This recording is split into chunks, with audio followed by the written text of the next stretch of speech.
Hi everybody, it's Gail from Gail's Bookish Things, back with another Vlogtober. A few days ago I was showing you a faux leather journal that I was making for an art project. Off screen here, I have the original folder, our folder cover.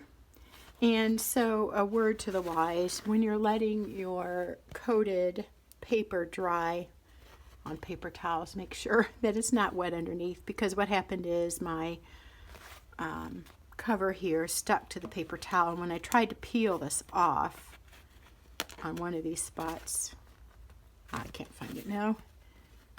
Well, anyway, it peeled up the finish, and I wasn't really liking how this turned out. I felt like it was just a little bit too dark, and that maybe when I was heat drying it, I caused a little too much bubbling to occur on these surfaces that are a little more higher up due to the crumbling. So this is just, oh yeah, here's the rip here, and I can't really use that as a prototype or something to put in this subscription box that my friend's doing, because that's kind of pathetic. But it was a good learning experience, and I think probably what I have figured from this is just let it air dry, or be real careful with your heat gun. I was trying to hurry it up, and that was what happened. So I redid the project, and I'm liking this much better. I think this looks a little bit more like a weathered leather. It is still very pliable, but I like the color better. I used the Tim Holtz vintage photo and just kind of smash it on there. I did a slight bit of this brick red and maybe a little bit of fossilized amber. I think. I can't remember now, but for sure the main thing was just a good brown. I didn't use any of the black ink on this. Again, to show this, I feel like it just made it a little bit too high of a contrast, and this just looks, it just looks charred, to be honest. So if you're thinking that, I agree with you. But again, a good learning experience. So my friend needs this by the end of the week, so I'm getting it done today. Yesterday I worked on cutting out the papers. This is generally, approximately a 5x7. It's a little bit not quite that. I think the future ones I make for the boxes will be 5x7, because that's a much easier dimension to work with and measure out. I get bogged down with the measuring. So what we're going to do today is I'll show you how I do the sewing. You can find that kind of tutorial all over YouTube. But since it's part of this journal process, I thought I would just show you what I do. So I'm using a waxed linen thread. I probably bought that. In fact, I'm sure, seeing that label, that I bought this on Amazon. I know there are other places. I do about the height 3 times. I typically end up with more than I need, but I just have done it before where I don't have enough thread, and then it's really hard to tie or work with. Sometimes when you sew a big junk journal together, it can be quite difficult to sew the last section in if your thread's not long enough, because you're really working with a lot of bulk. This kind of project is much easier. I'm choosing a needle here that I can get this waxed linen thread into easily, and I think the holes that I previously punched, I tried to do middle and both ends somewhat centered. Like I've said before, if I have to measure, I'm not a good measurer. That's the get it done person in me. Should take a little more time. Learn to do that. I've clamped this on to help hold it in place. As you can see, that's what that's there for. I have 12 pages in this little booklet, 12 sheets of paper. So in other words, 12 different or repeating papers, but 12 separate. So you fold that in half, that's 24, and then you do a front and back, it's 48. So there should be 48 pages for the kids to record their things that they're learning as they go through these imaginary travels. It's going to feature parts of the world. So, and then I have the holes punctured here. So to back up so you see what I'm doing, I threaded through the middle hole. And now I'm going to go through the bottom hole, or you could do the top. This is where, okay, I'm going to undo this one so I can see, but this is the part that sometimes gets a little tricky, is getting it through all of the paper without tearing it. So I'm just going to kind of do one at a time, or a few at a time. It looks like is working okay. I have done these before and ended up tearing some paper. It really can be a little bit precarious. I kind of almost prefer, in something like this, doing a staple. I have a long-armed stapler, but this friend prefers this because she wants these to look really unique. But part of my concern is letting it be durable and not easily ripped. And a staple will just go through all this and be okay. At least I think it would, because it's a pretty heavy duty stapler. Okay, so now we've gone through the middle. We've gone through the back into the bottom hole. This is a good time to just gently pull on your strings and make sure they're taut.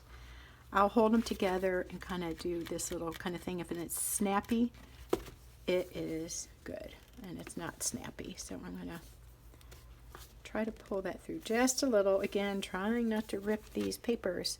Now we're going to go through the top hole, previously punctured, and the top hole in the cover. We're coming out the back. And now that is making that a little more tight, but I'm going to just grab the string from underneath and pull gently on this one and the one in there. You can do it however works for you. I'm just doing that at the moment to make sure it's taut enough. And I want that because I just want it to hold real securely. Now I'm going back through the middle, and hallelujah, it came up. Sometimes when you're doing multiple journals in a junk journal cover, it can be really tricky to get that needle to come out at the right place. It has been for me anyway.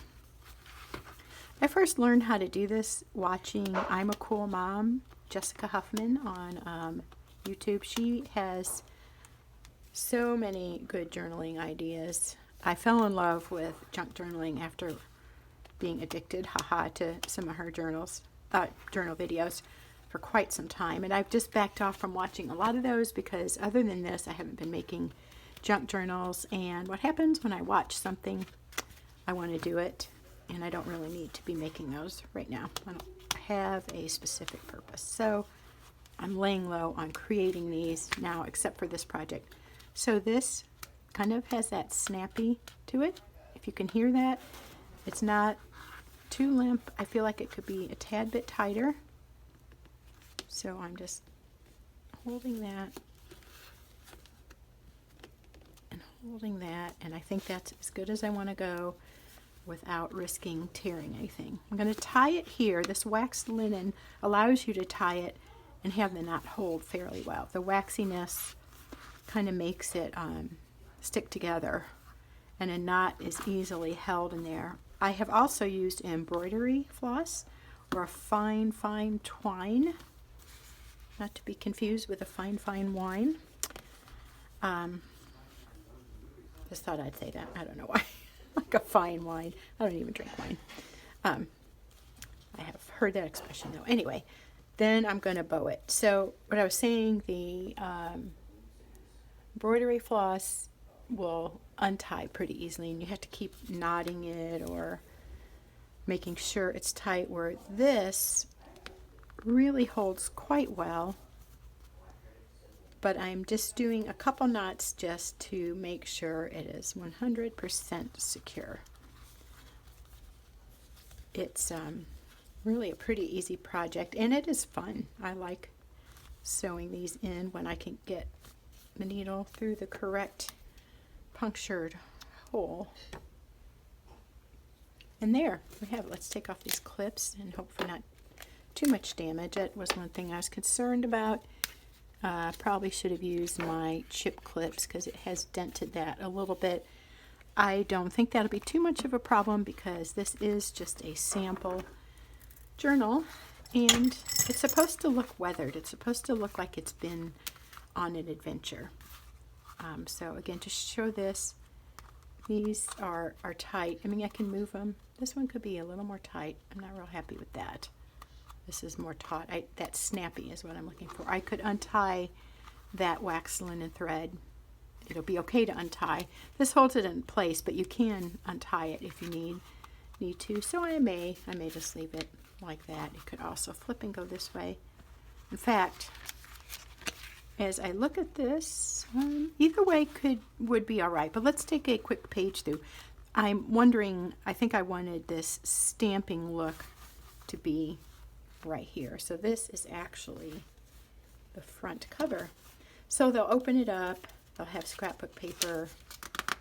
They'll have graph paper. This is the coffee dyed paper. What is this one? Tracing paper. More coffee dyed. I'm just repeating the type of papers used, and I see I need to hole punch that one better. Graph, coffee dyed, graph, tracing. It's kind of somewhat of a pattern. If you make these, it is often very useful to sort of get a pattern. So when I make these in bulk, I will get a friend or two to help, but we'll have it set up, like do one scrapbook, two graph, a tracing, and just kind of have your formula set when you want to make several of them, so you're not rethinking every single book. I do like this as the beginning page. The stamps, it has carte postale, so like a French postcard. It is supposed to look weathered, kind of vintagey, and adventurous, like something Indiana Jones might have carried around. And then here, I had to pick this scrapbook paper section because it's the Victoria Hotel in Wiesbaden, and I'm pretty sure my mom had a suitcase sticker. I think that's what they were. People would travel around the world or wherever and get these stickers that would go on their suitcases. And my mom collected a bunch of those and actually made a coffee table and put them on that, and then had glass cut to fit the top of the table. And that was kind of fun. And again, it evokes the feeling of travel. So I thought that was perfect in there. And so basically, just some everyday paper. It takes a little bit of time to coffee dye the paper or tea dye it, but it's a real fun process. We have some blanks here. I think I may put in an envelope or attach an envelope. Let me see if I can grab one off to the side here. Yep, I bought a whole package for this purpose. So what we can do here is glue this in, so they have a place to put any kind of little specimens, maybe if they find, say, a feather, or they come across something that they just, a little doodad that they want to keep, they can put it in there. So I kind of like that idea. And that's super easy to just buy a package like that and add this to your journaling pages. I feel like there's a lot of white here, and like it may need to have a little bit of ink on it. But I'm leaving these really blank so that the kids that receive them can fill them up. Oh, here's the other side of that scrapbook paper is more of a vintage scene of a family in the 50s or something, 60s, going shopping, clothes shopping. Don't know. You can probably tell by the car if you're a car buff. Anyway, so that's it. That is the finished vintage travel weathered looking adventure journal for some art boxes that will be part of a subscription to fundraise for a project that is serving missionaries. So, that's a mouthful. Hope you enjoyed seeing that, and hope that maybe gives you some ideas. You might like to try making one of these, and it would be a good Christmas gift or even a cover for a gratitude journal coming up in November. Good time for gratitude, to focus on gratitude. It's good all the time. And also it could be a fun Christmas gift. So if you enjoy making gifts and there's some kids or teens or adults in your life that like to journal or might like to have a book to record some of their daily life adventures, you might like to try this. Thanks for watching. Thanks for being with me through Vlogtober, and we'll be back again tomorrow with yet another. See you then.